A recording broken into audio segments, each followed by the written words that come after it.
Hi everyone, welcome to Art with Kendra. In today's video, we are going to be doing a watercolor pigeon. And this is the painting that I end up with at the end of the video, but here's the reference that I used. You can see it just on my phone. I'm part of a pigeon group on Facebook, and I might have got this picture on there, but I honestly can't remember. I usually like to paint from my own references, but I really liked this particular look. And this one's pretty easy to draw, which is also kind of nice. Now I'm speeding through the drawing here. I'm speeding through it, but what you really need to focus on with this preliminary sketch is the shape of the head and the body. Now I'm slowing down here because I think it's important to see how to use a kneadable eraser.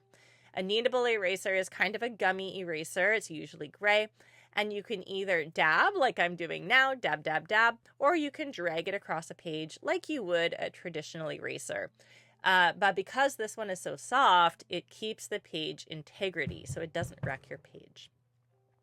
So now on to our background. So we are starting to paint, and the first thing we're going to put on our page is just plain old water. We just want to wet our background down. Having wet background on your painting, or a wet surface on your painting, I guess I should say, allows the watercolor to kind of bleed into the other wet areas. So I have lots of water in my paint, I have water on my painting, or I have a wet, damp surface. So I'm going to get a little bit of movement here. And you can see I'm just kind of dropping in colors for now. I'm going to see how they move. I might need to help them out just a little bit by kind of pulling them into each other. But I do want to give the painting a chance to do its thing here. I don't want to be too forceful with it. Sometimes with watercolor, if you can just kind of let something do its thing, it turns out great. And if you get too fussy with it, it can actually get to be a little bit tricky. So anytime you can do a nice wet on wet where you just let the paint kind of go into the water like this, it's always fun. Yeah, you can see how it just moves there with a little bit of water. And I am making sure I go right against the pigeon. All right, now we let it dry.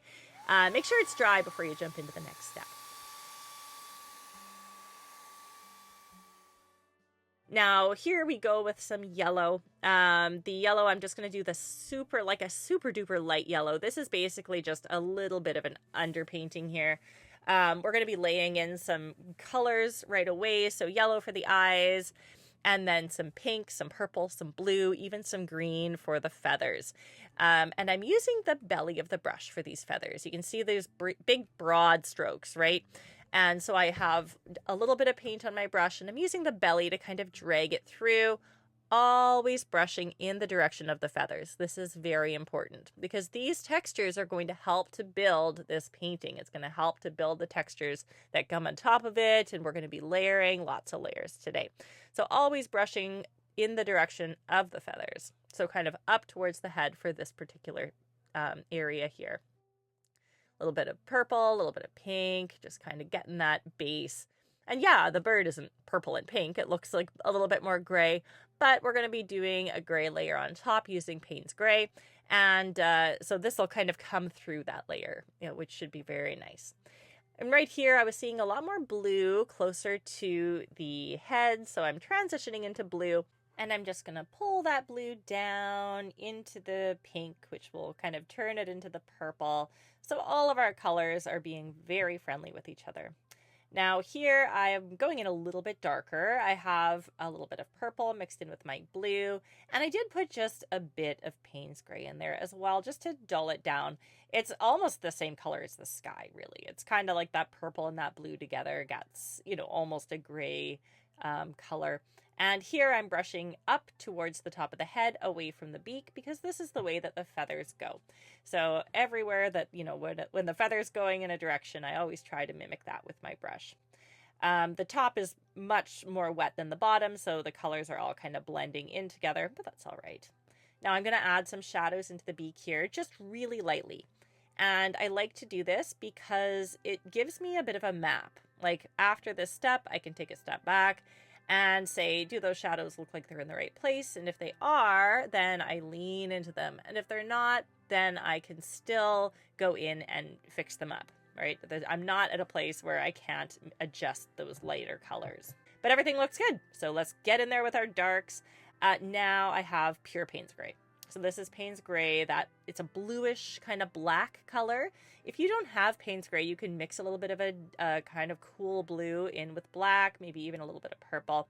But Payne's Gray works really, really well with all of the colors we have here in our base.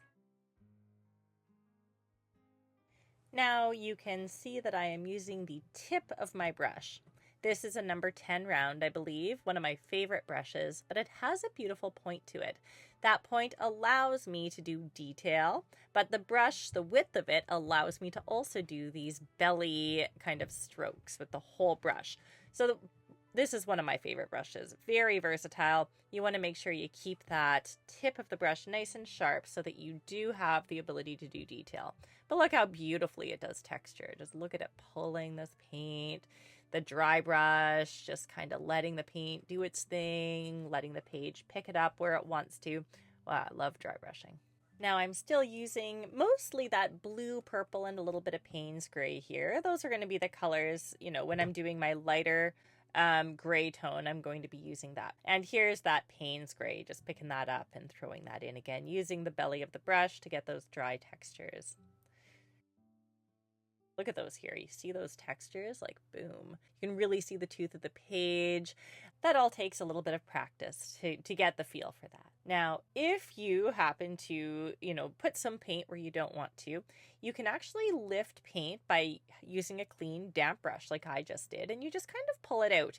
You can also lift paint using a paper towel, but you have to wet your page down first.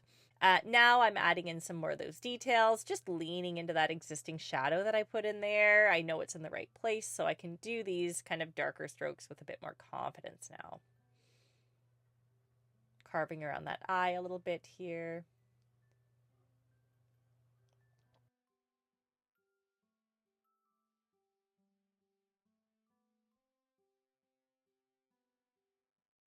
Now I'm going to go in with my Payne's Gray. It's still a bit watered down. This isn't as dark as it gets. But again, I'm building those shadows. So I'll do, a couple more layers. But this is going to give me that nice texture, kind of calling those highlights out too. Again, just continuing to build that story. And then the nostrils appear to be a little red. So I'm just putting in a little bit of red there, a little bit of red into the eye, which looks quite orange, especially with that yellow in there as well. The eye is very orange, so I wanted that yellow base to help to kind of push that forward in the highlight. And I need to soften this up. You see it was a little bit hard of an edge, so now I'm softening it up. I believe this is cadmium red, which is a little bit more of a warm red. So it looks a lot more orange.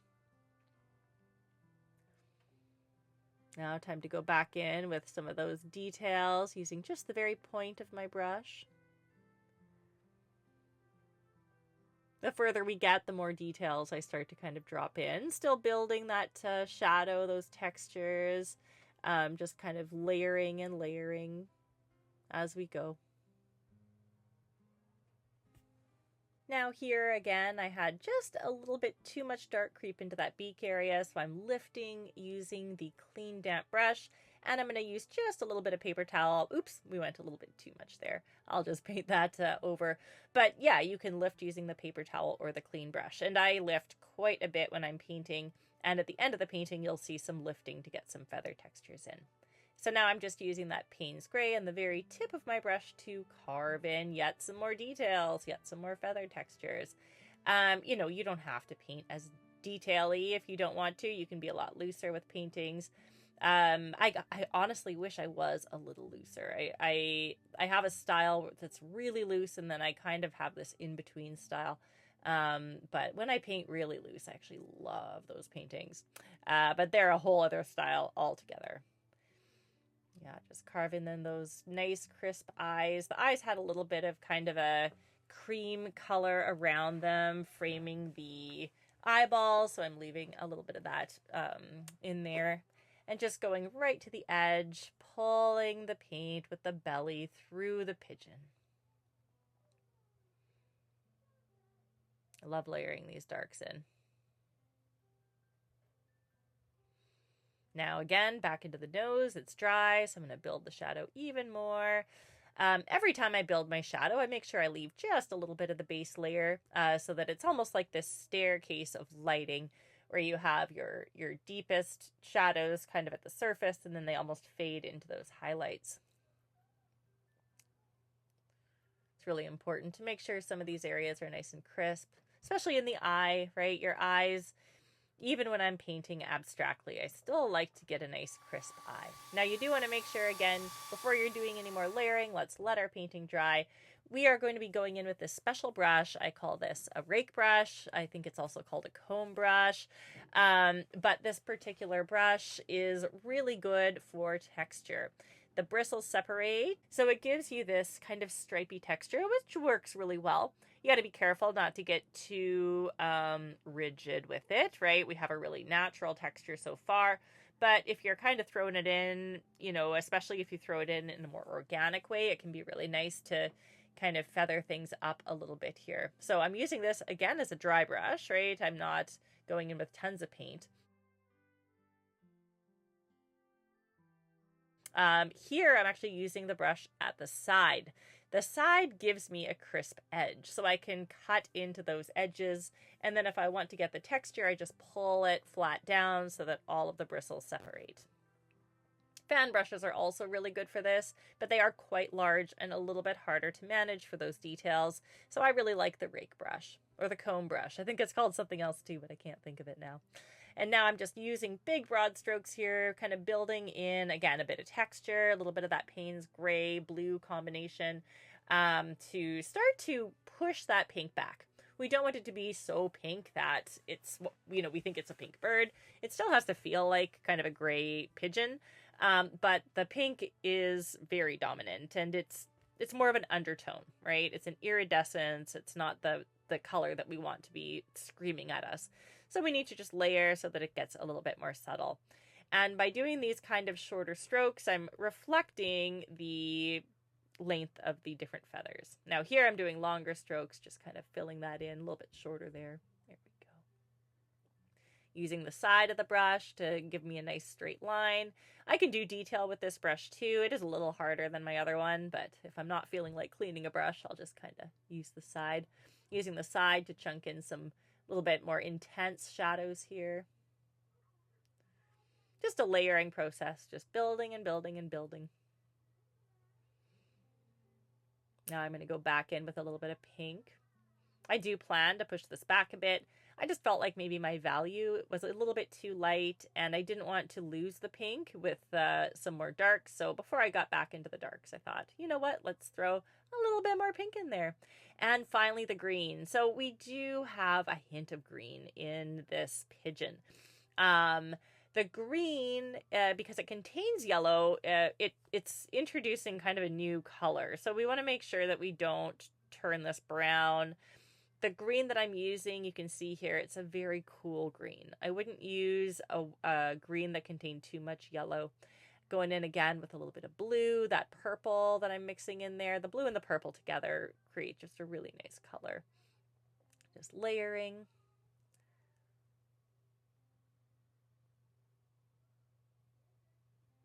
A little bit in the head. Yeah.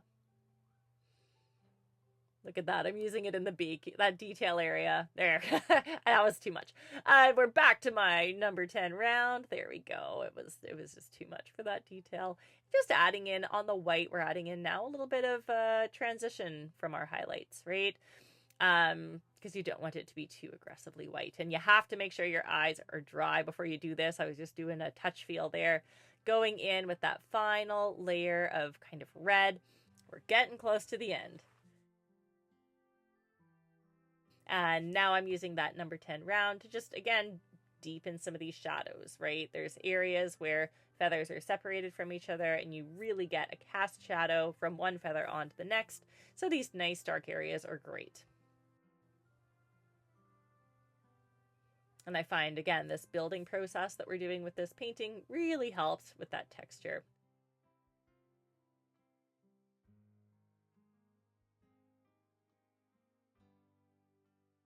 Just pulling a little bit of the cheek highlight out. I felt like we lost that just a little bit there with that wet brush technique that we talked about earlier. It's a great technique. Now it's time to get in here with some darks. There we go. So going in around the nostril, we have some shadow there. We want to emphasize that. A little bit of shadow on the beak, on the shadow side of the beak. A little bit of shadow on the other nostril. The beak is probably the most complicated part here, so we're doing a little bit more slower, detailed painting, making sure that underneath the beak is nice and crisp. There is a little bit of a shadow in the cheeks where they kind of separate from the rest of the feathers there, so we want to get those shadows in as well. And of course the shadows on the beak themselves, deepen those a bit. All right, looks like the eyes are ready. Nice. All right, just using the tip of that brush, right? We're still using a number 10 round. I haven't switched to anything smaller. Still, oh, it's a number 8 round. Sorry, everyone. Number 8 round. We haven't switched smaller, though. It's still a decent size brush, as you can see. And I'm leaving just that little bit of a highlight in the pupil itself, because often you do see a little bit of a highlight in a pupil. Just kind of helps to tell our lighting story. It's a little bit more important on the highlight side to have that highlight in there. A little bit of a shadow underneath the textured area around the eye. Help push that forward a little bit as well. Just using almost like an outline technique to be a little bit crisp. But of course there are no outlines in this painting, so every one of these lines is a value. It's just a value at a very small scale, right? Just a very skinny shadow, that sort of a thing. That's what we're doing here. We're not outlining anything. We're making sure value meets value, even though it feels a little bit like an outline in certain places here.